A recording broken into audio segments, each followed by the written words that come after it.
الحمد لله رب العالمين، أشهد أن لا إله إلا الله وحده لا شريك له، وأشهد أن سيدنا ومولانا محمدا عبده ورسوله. أما بعد، باب كراهة قول الإنسان في الدعاء اللهم اغفر لي إن شئت، بل يجزم بالطلب.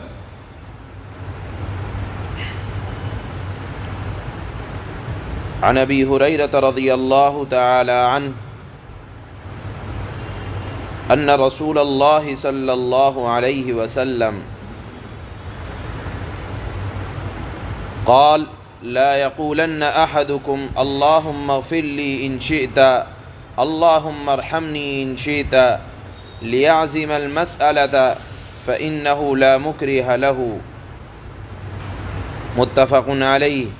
وفي رواية لمسلم ولكن ليعزم وليعظم الرغبة فإن الله تعالى لا يتعاظمه شيء أعطاه.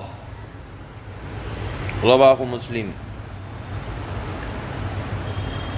اس حدیث کے اندر چونکہ بہت زمانے سے یہ ذکر چل رہا ہے، ایک آدھ مہینے سے، کہ گفتگو کے آداب کیا ہیں، زبان کے آداب کیا ہیں، اللہ کے نبی نے بات کرنے کا سلیقہ، آپس میں چھوٹوں سے بڑوں سے حتیٰ کہ دعا کرنے کا طریقہ بھی بتلایا ہے. آج کی روایت کے اندر یہ بیان کیا جا رہا ہے کہ اللہ سے جب دعا مانگی جائے تو انتہائی شوق کے ساتھ، رغبت کے ساتھ، اور یہ سمجھ کر دعا مانگی جائے کہ دینے والے تو اللہ ہیں. جیسے ایک بچہ اپنی ماں سے رو کر گڑ گڑا کر مانگتا ہے کہ ماں تو ہی دے سکتی ہے، بالآخر ماں دیتی ہے. اور جب تک بچہ مانگنے میں اصرار نہیں کرتا، شوق نہیں دکھلاتا، تو ماں بھی نہیں دیتی. اللہ رب العزت والجلال کے بارے میں جناب رسول اللہ صلی اللہ علیہ وسلم کا یہ فرمان ہے کہ خوب رغبت کے ساتھ، شوق دکھلا کر دعا مانگو. دعا کے الفاظ میں یہ سمجھ میں آئے کہ دینے والے تو اللہ ہی ہیں، اللہ کے علاوہ کوئی نہیں دیکھ سکتا. پھر آج کی روایت میں یہ آ رہا ہے کہ دعا میں اس طرح کے الفاظ نہ مانگو کہ اللہ اگر تو چاہے تو میری مغفرت فرما دے، اگر تو چاہے تو مجھ پر رحم فرما دے، اگر تو چاہے تو مجھے رزق عطا فرما دے. چاہنے کا مطلب ہی نہیں ہے اللہ چاہیں گے تو ہی ملے گا. اس سے انسان کی طرف سے بے رغبتی پائی جا رہی ہے. جیسے آپ اپنے بیٹے سے کہیں بیٹا کل اگر تم چاہو تو میرے ساتھ چلو، تو بیٹا چاہے نہ چاہے اللہ کے ساتھ اس طرح کے الفاظ نہ مانگنا چاہیے کہ اللہ آپ چاہ لیں مجھ پر رحم کرنے کو. یہاں اللہ کے نبی نے اس بات کی بھی وضاحت فرمائی کہ اگر آپ یقین کے ساتھ مانگیں گے تو اللہ کے اوپر کوئی زور زبردستی نہیں چلنے والی، اللہ چاہیں گے تو ہی ہوگا. لہذا اللہ سے مانگنے میں انتہائی شوق، رغبت اور یقین پایا جانا چاہیے کہ بات تو پوری کرنے والے اللہ ہی ہیں. یہاں ایک اور دوسری چیز اللہ کے نبی نے سمجھائی کہ اللہ سے مانگنے میں تم یہ مت سمجھو کہ میں اللہ سے کوئی بہت بڑی چیز مانگ رہا ہوں. اللہ کے نزدیک دینے کے اعتبار سے کوئی چیز بڑی نہیں ہے، اللہ کے نزدیک سب چیزیں چھوٹی ہیں. یہ انسانی نگاہ میں بڑی یا چھوٹی کا سوال آتا ہے.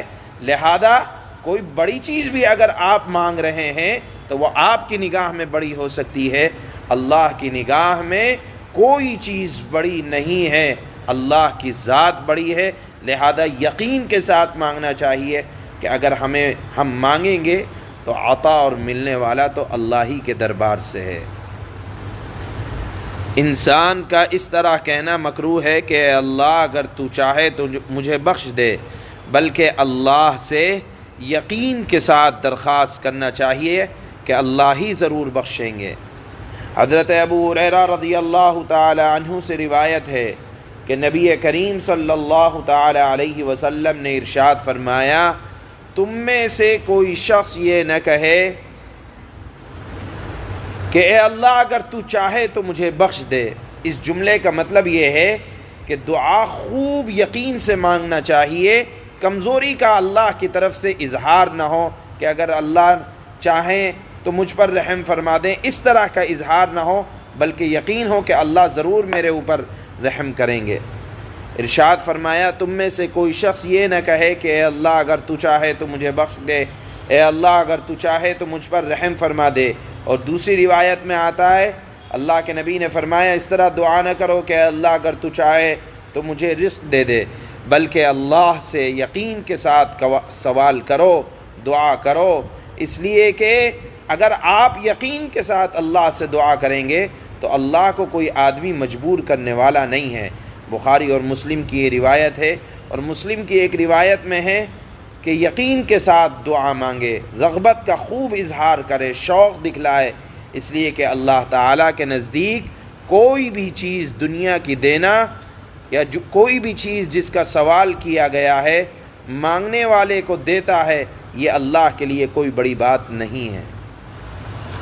سبحان اللہ۔